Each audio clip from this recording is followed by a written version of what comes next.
பருப்பு சாப்பாடு. அரிசி 1 கப், பருப்பு 1/2 கப் அளவு. பெரிய வெங்காயம் 1, தக்காளி 1, பெரிய தக்காளி 1, கருவேப்பிள்ளை, வரமிளகா, காரத்துக்கேற்ப, 10 பல் பூண்டு, ஜீரகம், மிளகு தூள் பண்ணது 1/2 ஸ்பூன், மஞ்சத்தூள், தேவையான அளவு எண்ணெய். தேவையான அளவு எண்ணெயை ஊற்றிக் கொள்ள வேண்டும்.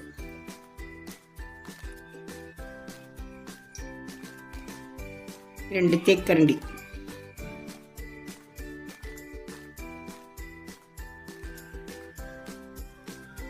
கடுகு, உளுந்தம் பருப்பு,